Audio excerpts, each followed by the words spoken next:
Cinta sejati pada ilahi. Mengejar pemilik sejati. Masuk surga atau neraka tak peduli. Ini adalah jawaban kami kepada saudara-saudara kami, sebangsa dan setanah air. Baik saudara-saudara kami yang muslim maupun saudara-saudara kami yang non-muslim. 30 menit yang lalu, ada salah satu akun YouTube yang bernama Padi Tahalia berkomentar di channel YouTube Al-Mu'alim Center. Beliau mengatakan, kamu benar sekali. Inilah kemauan Allah bahwa kalian umat Islam masuk neraka jahanam. Kalau saya dengar ceramah ustadz-ustadz kalian yang hebat itu, Yahya Waloni, Haikal Hasan, Habib Rizik, Was, Wah, Basalamah, dan seterusnya. Mereka bilang cuma umat Islam yang masuk surga. Sebelum kami baca semua, maka kami jawab, memang benar, hanya umat Islamlah yang akan masuk ke dalam surga.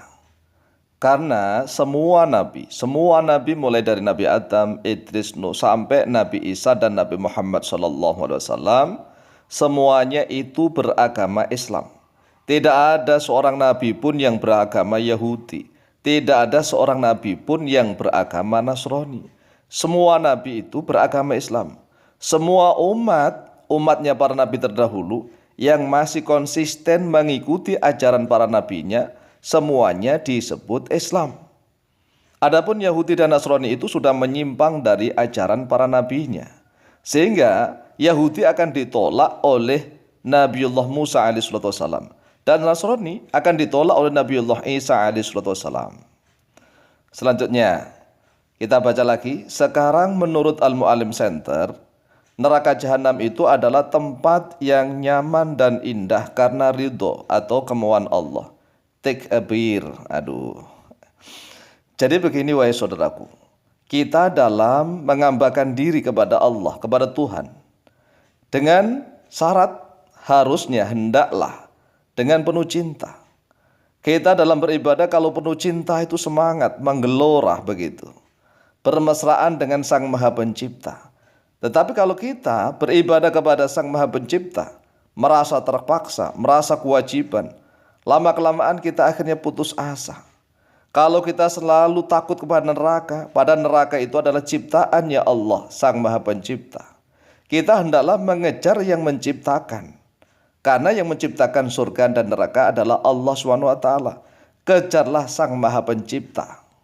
Jika Sang Maha Pencipta sudah cinta dan ridho, maka kita mau dimasukkan ke dalam apapun, mau masuk ke surga kek, atau masuk ke dalam lembahnya neraka jahanam kek, semuanya tidak ada pengaruh apa-apa.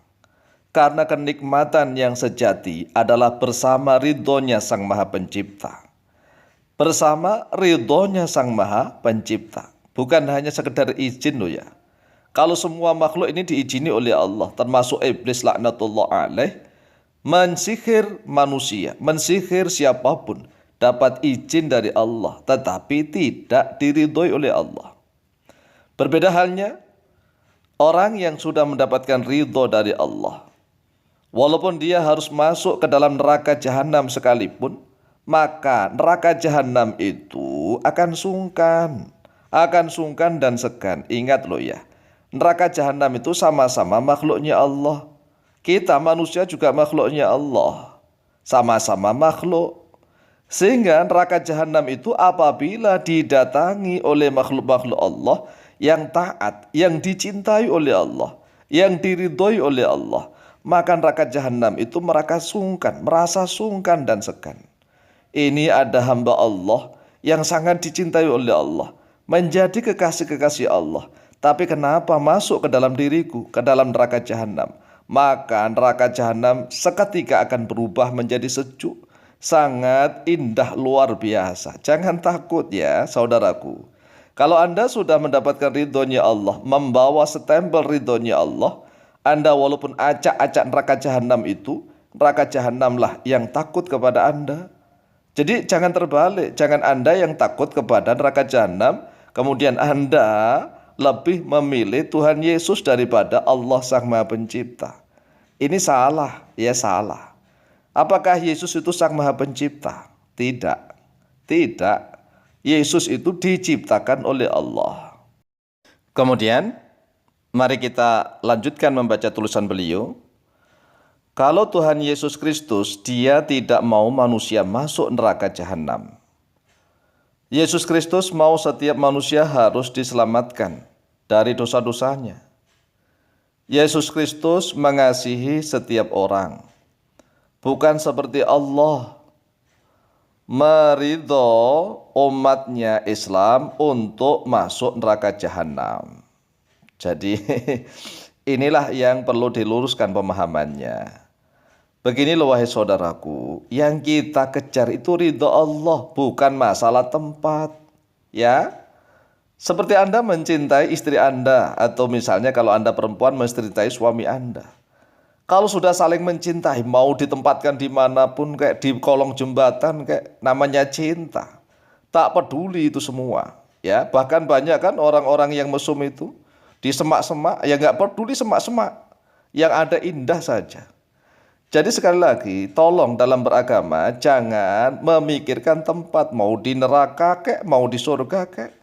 Kalau bersama ridho Allah itu tidak ada arti apa-apa tempat itu ya.